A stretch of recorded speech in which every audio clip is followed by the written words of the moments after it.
சென்னை மயிலாப்பூர் லஸ் பகுதியில் உள்ள புனித பிரகாச மாதா ஆலயம். இது சென்னை மயிலை உயர் மறை மாவட்டத்தில் உள்ள பழமையான ஆலயங்கள்ல ஒன்று. இது சென்னை மாநகரின் முதல் ஆலயம் என்ற சிறப்புக்குரியது. இந்த ஆலயம் லஸ் சர்ச் என அழைக்கப்படுகிறது. லஸ் என்ற போர்த்துகீசிய சொல்லுக்கு தமிழ் மொழியில பிரகாசம் அல்லது ஒளி என்று பொருள். இந்த ஆலயத்துல புனித பிரகாச மாதா எழுந்தருளி தன்னை தேடி வரும் மக்களின் விண்ணப்பங்களை தனது மகனிடம் பரிந்து பேசி பெற்று தருகிறார். பிரகாச மாதா ஆலயம் கிபி 1516 ஆண்டு கட்டப்பட்டது.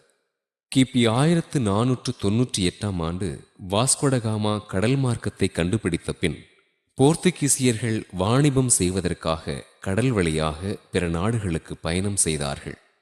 போர்த்துகீசியர்கள் தங்களின் ஆன்மீக கடமைகளை நிறைவேற்றுவதற்கு தங்களுடன் மறை போதகர்களை அழைத்து செல்வது அவர்களது வழக்கம். கிபி 1500 ஆண்டு மார்ச் மாதம் 9 நாள் லிஸ்பன் நகரிலிருந்து வணிக கப்பல் ஒன்று பேதரு ஆல்வாரஸ் காப்ரால் என்பவரின் தலைமையில் 8 பிரான்சிஸ்கன் துறவிகளுடன் புறப்பட்டு இந்திய நாட்டின் வழியாக மலாக்கா சென்று வாணிபம் செய்துவிட்டு இரவு நேரத்தில் இந்தியாவிற்குள் திரும்பி வந்தது. அப்பொழுது கப்பல் அதீத புயல் காற்றினால் சிக்கி நிலை தடுமாற பிரான்சிஸ்கன் துறவிகள் அனைவரும் அன்னை மரியாளிடம் முழந்தால் படியிட்டு தங்களை காப்பாற்றும்படி உருக்கமாக செபித்தனர். அப்பொழுது அவர்களின் கண்களுக்கு பிரகாசமான ஒரு ஒளி தோன்றியது. அவ்வொளியை கண்ட அவர்கள் கப்பலை ஒளி தோன்றிய திசையை நோக்கி திருப்ப கப்பல் கரை சேர்ந்தது.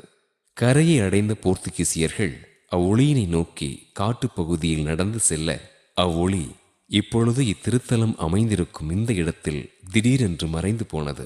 ஒளியின் வழியாக தங்களை காப்பாற்றிய அன்னை மரியாவிற்கு நன்றி செலுத்தும் வகையில் போர்த்துகீசியர்கள் இவ்வாலயத்தை கட்டி எழுப்பி நோசா செனோரா த லஸ், அதாவது பிரகாச மாதா ஆலயம் என்று அழைத்தார்கள். கிபி 1662 ஆண்டு முதல் 1673 ஆண்டு வரை கோல்கொண்டா படையெடுப்புகளின் போதும், கிபி 1780 ஆண்டு முதல் 1782 ஆண்டு வரை மன்னர் ஹைதர் அலி படையெடுப்புகளின் போதும் இவ்வாலயத்தின் சில பகுதிகள் சிதைவுக்கு உட்பட்டது. இருப்பினும் இன்று இறை நம்பிக்கைக்கு சான்றாக பிரகாச மாதா ஆலயம் உறுதியுடன் நிமிர்ந்து நிற்கிறது. அக்காலத்தில் இவ்வாலயத்தை சுற்றிலும் காடுகள் நிரம்பி இருந்ததால் மக்கள் இவ்வாலயத்தை காட்டுக்கோவில் என்று அழைத்தார்கள். இன்றும் பலர் காட்டுக்கோவில் என்றே அழைத்து வருகின்றனர். இதுதான் பிரகாச மாதா ஆலயத்தினோட அழகிய பலிபீடம்.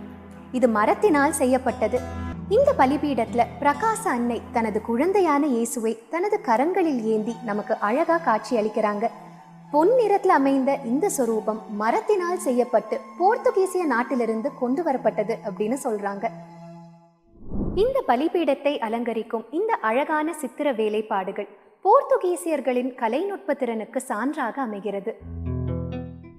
போர்த்துகீசிய கலைநுட்பங்களை எடுத்துக்காட்டும் இந்த அழகான சித்திரங்கள் ஃப்ரெஸ்கோ பெயிண்டிங் என்று அழைக்கப்படுகிறது. பிரான்சிஸ்கன் துறவிகள் இவ்வாலயத்தை கட்டி எழுப்பி இங்கு பணி செய்தார்கள் என்பதற்கு சான்றாக பீடத்தின் மேற்கூரையில் இயேசு கிறிஸ்துவின் கரத்தோடு புனித பிரான்சிஸ் அசிசியாரின் கரமும் சிலுவையில் அறையப்பட்டது போல் காணப்படுகிறது. இந்த புனிதமான பலிபீடத்தில் இருக்கும் நற்கருணை பேழை மரத்தினால் செய்யப்பட்டு இருக்கிறது. திருப்பலியின் போது பாடகர் குழு பாடல்களை பாடுவதற்காக மரத்தினால் ஆன பரண் அமைக்கப்பட்டிருக்கிறது. இன்றும் பாடகர் குழு இங்குதான் செயல்படுகிறது. பிரான்சிஸ்கன் துறவிகள் கிபி 1516 ஆண்டு இந்த ஆலயத்தை கட்டி எழுப்பியதற்கு சான்றாக ஆலயத்தின் வலதுபுற சுவரில் இந்த கல்வெட்டு நிறுவப்பட்டிருக்கிறது. இதில் நோசா செனோரா த லஸ் என்று போர்த்துகீசிய மொழியில் எழுதப்பட்டிருக்கிறது. இது தமிழ் மொழியில் பிரகாச அன்னை என்று பொருள்படுகிறது. இந்த அழகான ஆலயத்துல 2 பழமையான ஆலய மணிகள் இருக்கின்றன. இந்த ஆலய மணிகள் போர்த்துகீசிய நாட்டிலிருந்து கொண்டு வரப்பட்டது என கூறப்படுகிறது.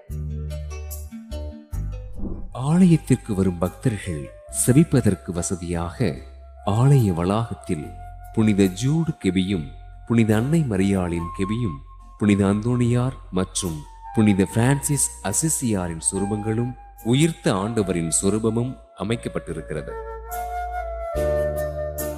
சுமார் 500 ஆண்டுகளை நெருங்கும் இந்த புனித பிரகாசமாதா ஆலயம் கடந்த 2010ஆம் ஆண்டு ஆகஸ்ட் 15ஆம் நாள் அன்னை மரியாளின் விண்ணேற்பு திருநாள் அன்று அப்போதைய சென்னை மயிலை உயர் மறை மாவட்டத்தின் பேராயரான மேதகு AM சின்னப்பா ஆண்டகை அவரினால் திருத்தலமாக உயர்த்தப்பட்டது. புனித மரியன்னையின் விண்ணேற்பு தினமான ஆகஸ்ட் 15ஆம் நாள் திருவிழா சிறப்பு கூட்டு திருப்பலி நிறைவேற்றப்பட்டு அன்னை தேரில் பவனியாக வீதிகளில் வலம் வருகிறார். தேர் பவனியில் ஜாதி மதம் பாகுபாடின்றி அனைத்து மக்களும் பங்கேற்று அன்னையை வணங்குவது குறிப்பிடத்தகுந்த ஒன்று.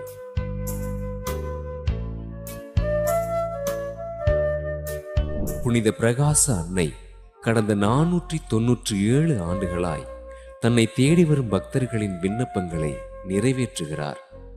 இப்பொழுது இந்த நேரத்தில் உங்களது விண்ணப்பங்களையும் ஆண்டவர் இயேசு கிறிஸ்துவிடம் எடுத்து கூறி உங்களையும் உங்களது இல்லத்தையும் ஆசீர்வாதங்களால் நிரப்புகிறார்.